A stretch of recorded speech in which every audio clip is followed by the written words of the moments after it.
Welcome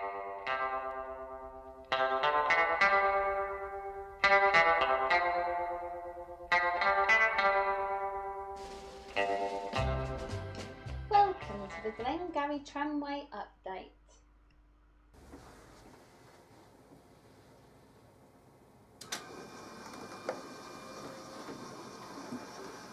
Welcome to update number 8. Since the tram's last outing some 5 months ago, they've been in storage at the club rooms.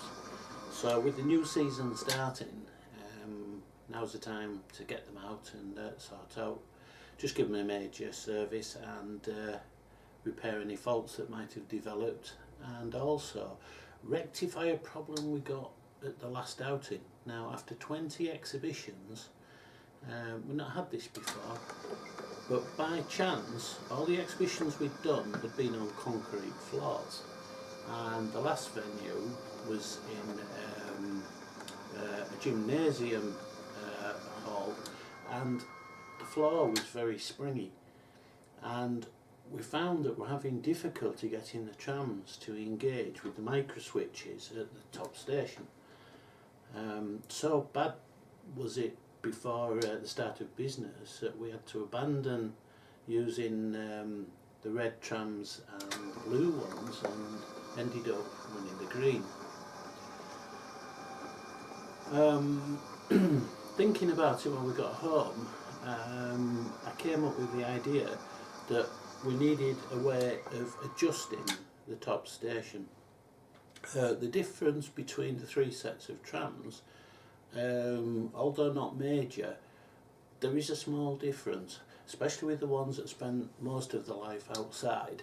They're really battered, the frames are slightly twisted, so they need the top station set up slightly different. And the way we do it is the top station sits on the plate at the top with 4 bolts hanging down with nuts fastened to these. We could fine tune them, but you have to do that at the initial setup stage because you can't get access to the nuts once everything's in place. So what we've done is we've retained the 4 screws pointing down, the 4 bolts, but removed the nuts. Now these now pass through some locating holes which are drilled over size, which gives you movement in all four directions. We've also drilled the plate that supports everything and threaded it with some 5mm thread, and then we can insert some bolts facing upwards, which, as you progressively turn them on, has the effect of jacking the station up or down. Also, it means over the 4 you can tilt it to one way, or you can tilt it back or forwards, and this seems to have worked quite well. The only thing we can't take care of there is the side to side movement, but because there isn't a lot of leeway for it to move, what we've done is we've opened up the access points where the cables pass through. Now these always were a very tight fit, and with hindsight we should have made them bigger from the word go. So just before the trams get up, you probably just better see them there. We've just opened them out. It's only a few millimetres each side, but that's enough to stop any fouling and to give us a better alignment for the cars. And in the bit of testing I've managed to do, everything seems to be working quite fine. So hopefully we won't encounter that problem anymore. And because the bolts face down for adjusting the the top station, should I say, we can get at them from underneath. So halfway through an event we can fine tune, or we can fine tune all the way through an event if we're getting a lot of movement due to a springy floor, or the general public knock the table and just knock things out of a line. Whereas this was a bit more of a problem before. Now we've got a quick and easy fix which we can adjust on the fly. The other thing it'll allow us to do is to change trams halfway through a weekend. So if we wanted to put a different colour on for the second day, it's a much easier task now. We just lift off the top station, rethread the new trams, and then we can fine tune. As soon as they start running, we can fine tune the station and away we go. So hopefully that's going to make a big difference should we encounter a flaw like we had at the last event. I dare say there's a lot out there. It's not a problem unique to us. I should imagine the guys who run the N-gauge can have nightmares at some venues because their tolerances are even more finer than ours. But hopefully that's one job done.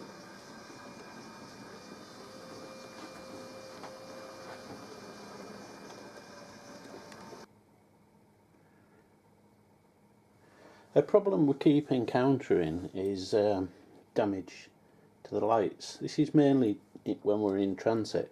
The cover comes over, and because this area is not really protected and it's rather difficult to build in some form of protection, these tend to get knocked and breaking the glue seal. The problem with them is that they were wired in at a very early stage and the wiring's buried deep inside, so rather than have to rewire them, what I'm going to try is in the bottom we've glued a washer just on there, and at the other side glued a magnet. And what we'll be able to do hopefully is they should, once everything's set, stand with the magnet holding it in place. Whether the magnet will be strong enough to do this, I don't know. We may have to get some stronger magnets. The trouble is the glue's not set yet, so but you can see what the plan is, and hopefully that will cause less problems on a regular basis than we were getting before, because they can just lie out the way once, and then it doesn't matter if something brushes up against it, we're not going to get the problem. Sooner or later they're going to break away because they're continually getting bashed, and it'd be a shame because the die-cast metal, although they're quite robust, they just tend to be a bit vulnerable in that position. So hopefully that will work.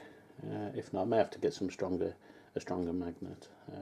That's just off a fridge thing. It isn't particularly strong. So when the trams are put into storage, I always make sure that all the batteries have been removed, just for fire precautions really. And so that's another job we've got to do. So there'll be a 9-volt battery in each of the tram cars.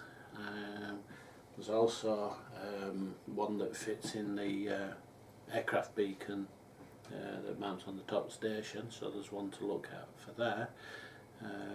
Got to check for the seagull sound effects, which we have running, as long as we don't annoy too many people, but usually we're fighting to be heard due to all the sound locos in an exhibition anyway these days.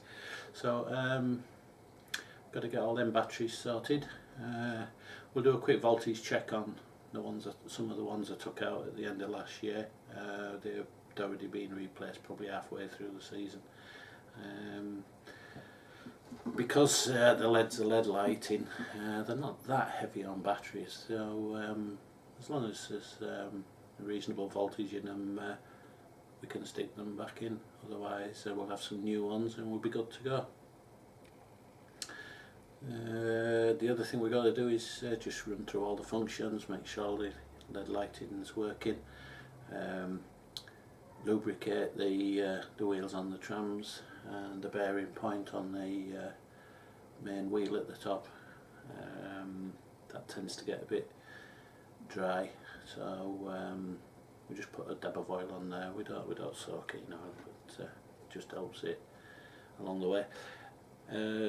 Other jobs to do is make sure the cameras are working okay and touch up anywhere that needs doing. Bits of paint get flaked off and damaged, especially on the track. So we'll just have a quick look round, give it a good dust off, and then just let it settle down into running with each of the sets of trams on. Once happy with them, it'll be pack up and ready for the first show of the season at Pickering next weekend. So thank you for watching, and we'll produce another one of these, probably of Sights and Sounds at Pickering. Just on the Pickering note, it was billed as a steam gala, but due to problems arising from the flooding that they had, some of the locals can't attend for various reasons, and so they've made it a Scottish gala instead. So there'll be Scottish diesels and locals attending, so that's something new, so we'll try and get you some pictures of that. And thank you for watching, and we'll see you in the next one.